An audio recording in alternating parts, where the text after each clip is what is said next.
Fala pessoal, tudo bem com vocês? Meu nome é Robson Gomes, eu sou médico residente de psiquiatria e você está assistindo a mais um episódio do canal Além da Superfície, Psiquiatria Explicada. Esse canal foi feito para você que gosta de psiquiatria, que se interessa por saúde mental, seja você um estudante de medicina, um médico, um residente, um estudante ou profissional de outras áreas da saúde, ou mesmo curioso que quer entender um pouco mais sobre essa área tão fascinante que é a saúde mental, a psique humana. No momento em que este vídeo está sendo gravado, início de maio de 2024, o estado brasileiro do Rio Grande do Sul passa por uma catástrofe sem precedentes. Uma catástrofe ambiental que resultou em centenas de mortes, milhares de pessoas desabrigadas e outras tantas em risco de saúde física, nutricional, psicológica. Cabe a todos nós, brasileiros, ter empatia, compaixão e de alguma forma tentar ajudar essas pessoas. Hoje eu quero conversar com vocês o que pode acontecer na vida de alguém que passa por um evento traumático desta natureza ou de outras formas,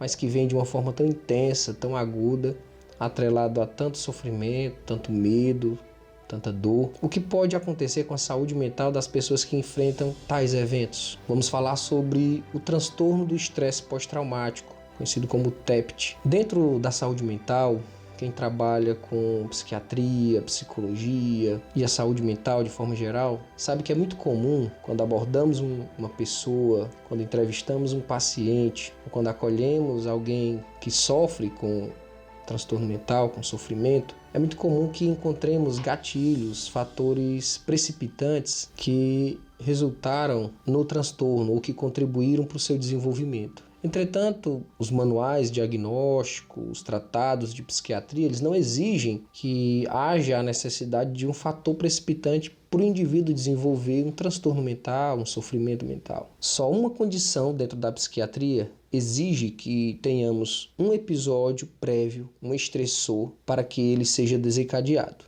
que é justamente o transtorno do estresse pós-traumático, o TEPT. Essa entidade clínica ela foi definida e melhor caracterizada no início dos anos de 1980, quando foi lançado a terceira edição do Manual Diagnóstico e Estatístico de Transtornos Mentais da Associação Americana de Psiquiatria, o DSM-3. A partir de então, após cada edição do DSM, que é esse manual diagnóstico, foi se tentando aprimorar os conceitos relacionados ao TEPT. E essa entidade clínica foi criada, então, com a necessidade de acolher, de estudar, de propor ferramentas terapêuticas para os indivíduos que vinham de grande sofrimento mental. Por exemplo, os soldados que eram sobreviventes de guerras, e a partir daí se interessou por estudar esse assunto, porque milhares de pessoas, principalmente os sobreviventes desses conflitos, passaram a apresentar grande sofrimento após sobreviver a eventos traumáticos desta natureza. A partir de análise de múltiplas manifestações clínicas e utilizando uma ferramenta conhecida como análise fatorial, foram definidos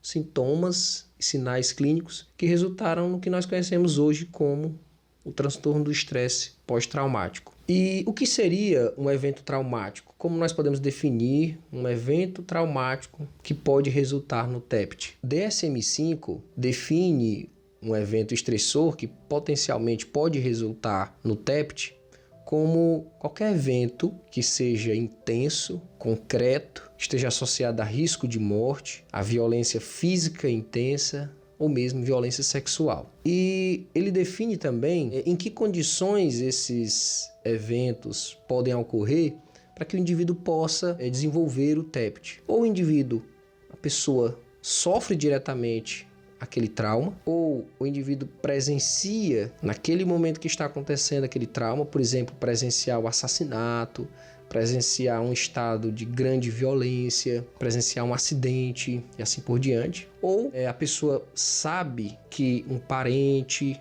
um amigo próximo sofreu um trauma grave, ou mesmo pessoas que se expõem repetidamente a imagens de traumas graves, de violência física, por exemplo. Um exemplo clássico são aquelas pessoas que trabalham dentro da medicina forense, como peritos, e acabam se expondo à imagem persistente de imagens reais de violência, seja ela física, sexual. E esse seria o conceito de trauma e em que situações eles poderiam ocorrer para que o indivíduo de alguma forma estivesse sob o risco de desenvolver o TEPT, o transtorno do estresse pós-traumático. E vamos então entender um pouco como o Manual Diagnóstico da Associação Americana de Psiquiatria, DSM-5, organiza esses sintomas do TEPT. Eles são organizados em 4 domínios. O primeiro domínio seria o que nós chamamos de revivescência. O indivíduo passa de forma involuntária e, na maioria das vezes, intrusiva, a conviver repetidamente com pensamentos, lembranças, sonhos ou o que nós chamamos de flashbacks do evento traumático. Então, sem o indivíduo querer, sem a pessoa desejar, de uma forma intrusiva, de uma forma que nós chamamos egodistônica, a imagem do evento traumático vem à mente e o indivíduo, naquele momento, passa por intenso sofrimento psicológico, ansiedade, medo, pode resultar também em sintomas autonômicos. Isso pode aparecer na forma de lembranças, pode aparecer na forma de pesadelos que inclusive podem acordar o indivíduo à noite várias vezes. E pode aparecer na forma do que nós chamamos de flashbacks. Esses flashbacks são fenômenos considerados dissociativos, em que a pessoa vive quase que de maneira real o evento traumático que ocorreu. Costuma ser rápido, mas está associado a um medo e um sofrimento absurdo naquele momento. Imagine um evento traumático grave de uma natureza muito intensa ser revivenciado. Normalmente está associado a sofrimento, a medo e a sintomas de liberação autonômica, taquicardia, sudorese, dor no peito, dispneia. Um outro domínio avaliado pelo DSM-5 é chamado de evitação.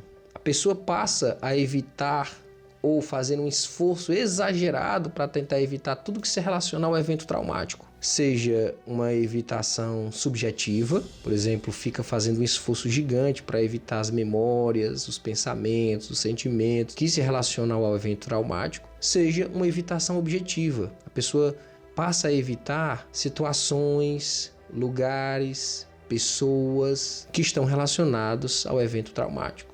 Isso pode resultar, inclusive, em muito sofrimento e muita retração social. Um outro domínio trazido pelo DSM-5, que inclusive não está presente no Código Internacional de Doenças, seria a cognição e o humor negativo. São sintomas muito semelhantes ao que observamos nos transtornos depressivos. E, inclusive, o transtorno depressivo pode sim ser uma comorbidade, pode aparecer em conjunto com os sintomas do TEPT, mas o DSM-5 traz alguns elementos. Por exemplo, uma cognição negativa de memória. A pessoa passa a ter uma amnésia de vários elementos e fatos que aconteceram naquele evento traumático. Uma cognição negativa de crenças sobre si mesmo, sobre o mundo.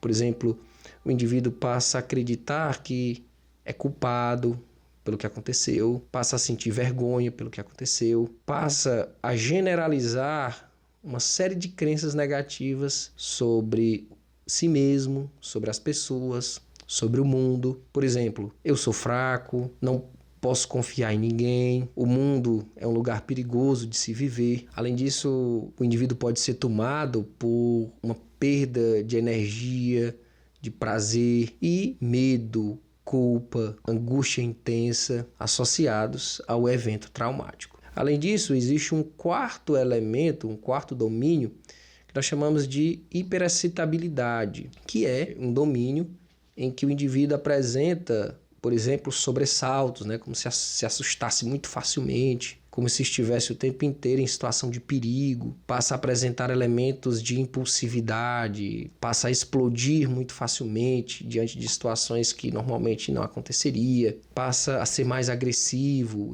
muito irritadiço. Então, essa hiperexcitabilidade é considerado um domínio clássico dos sintomas do TEPT. Então, esses 4 domínios, que são as situações de revivescência, o comportamento evitativo, seja subjetivo ou objetivo, os sintomas, as cognições negativas e a hiperexcitabilidade são os pilares das manifestações do transtorno do estresse pós-traumático. O Código Internacional de Doenças na sua 11ª edição, ele traz uma maneira mais simples de tentar dar o diagnóstico de TEPT. Ele retira esses sintomas que podem se relacionar a outros transtornos mentais e mantém apenas aquilo que se relaciona diretamente ao TEPT. Então ele foca principalmente nos domínios revivescência, comportamento evitativo, hiperexcitabilidade, sensação constante de ameaça. E é interessante trazer um fato que o DSM-5 não traz, mas que a CID-11 contempla, que é uma nova entidade clínica chamada de TEPT complexo, que seria o transtorno de estresse pós-traumático complexo. Está associado aos chamados traumas complexos. Um trauma complexo é um evento traumático que, na verdade, não é pontual, não é um só. São vários eventos repetitivos, por um tempo prolongado, intensos, que vão resultar em sintomas muito semelhantes ao TEPT clássico. Por exemplo, alguém que passa por uma violência física ou sexual por muito tempo, repetidamente.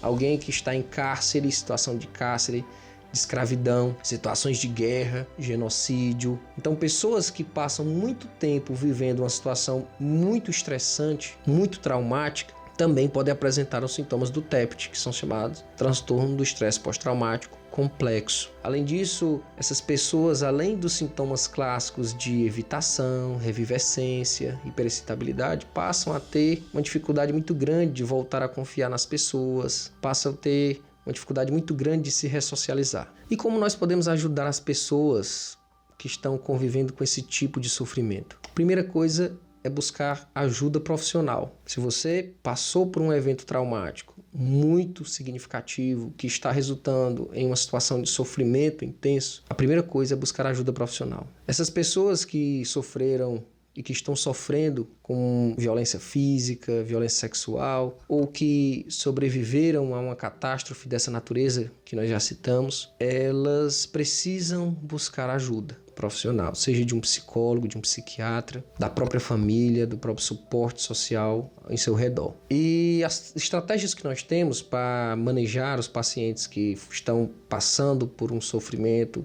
pós-traumático são principalmente duas: as estratégias de psicoterapia. As evidências científicas focam mais na terapia cognitivo-comportamental, chamada focada no trauma, mas podemos também lançar mão de algumas estratégias farmacológicas. Algumas medicações podem sim ajudar os pacientes com transtorno do espectro pós-traumático. De maneira geral, as estratégias de psicoterapia, elas lançam mão de estratégias de exposição ao evento traumático. O que se entende é que o sofrimento relacionado a um trauma intenso que o indivíduo sofreu, ele tem muita relação com crenças prévias e crenças distorcidas que o indivíduo pode construir a partir também do trauma. A exposição repetida àquele evento, então quando na terapia o psicólogo repetidamente estimula a pessoa a revivenciar, a rememorar o evento traumático, cada vez mais aquele evento passa a ter menos elementos emotivos e passa a ter mais elementos racionais, cognitivos. O indivíduo passa a tentar entender aquele evento traumático de outra forma e passa então aos poucos encarar a vida sob outro prisma, sob outras perspectivas. As estratégias de exposição têm sim uma eficácia comprovada, quando bem realizadas e quando bem conduzidas, resultam em uma melhora dos sintomas, diminuição do sofrimento, prevenção de recaídas. As estratégias farmacológicas, elas têm uma evidência documentada, entretanto, é necessário que se utilize as medicações em doses muito elevadas, e mesmo nessas doses a eficácia de melhora parcial, inclusive, gira em torno de 60%. E alguns estudos mostram que muitos médicos que lançam mão das medicações não conseguem chegar às doses elevadas, até por dificuldade de tolerância por parte dos pacientes. Então as medicações podem ajudar, mas o seu efeito é limitado. É necessário que a pessoa também tenha um acompanhamento multiprofissional, que a pessoa esteja acompanhada por um psicólogo, por uma equipe de saúde mental e que, por exemplo, tenha sim também o apoio da sua família, o seu suporte social. As medicações utilizadas normalmente são os inibidores da recaptação de serotonina em doses elevadas, igual ou semelhante ao que utilizamos, por exemplo, para o transtorno obsessivo compulsivo. E as mais estudadas são a paroxetina, a sertralina e a fluoxetina. A venlafaxina também tem um nível de evidência bom e em casos refratários pode-se lançar mão de medicações adjuvantes, como por exemplo antipsicóticos, como a quetiapina, a risperidona, e existe até mesmo alguns estudos mostrando a eficácia do prazosin, que é um antagonista alfa, utilizado por exemplo na hiperplasia prostática, interessante, como droga adjuvante para o tratamento do transtorno do estresse pós-traumático. Mas muito mais do que lançar mão de medicação, é importante que a gente entenda que o indivíduo que está sofrendo após passar por um trauma significativo, ele precisa de ajuda da família, precisa de ajuda profissional. Se você conhece alguém que passou por um trauma significativo, que está sofrendo por conta disso, por exemplo, essas pessoas que vivenciaram todo esse trauma, essa tragédia que aconteceu no Rio Grande do Sul, elas precisam ficar atentas à sua saúde mental, porque esse trauma ele precisa ser elaborado, ele precisa ser ressignificado e a pessoa precisa seguir em frente, conduzir sua vida de forma a ter qualidade nas relações, a enfrentar os desafios do mundo e principalmente ter prazer em viver, em se relacionar e colocar em prática seus sonhos, suas metas. Então era isso, queria trazer um pouco sobre esse tema que é um tema muito interessante, complexo, difícil de abordar e que infelizmente se torna muito atual porque estamos vivendo essa catástrofe com os nossos irmãos do Rio Grande do Sul. E agradeço a todos que assistiram até aqui. Se gostaram do vídeo, dê um like, compartilhe o vídeo, se inscreva no canal. Muito obrigado a todos e você acabou de assistir a mais um vídeo do canal Além da Superfície, Psiquiatria Explicada.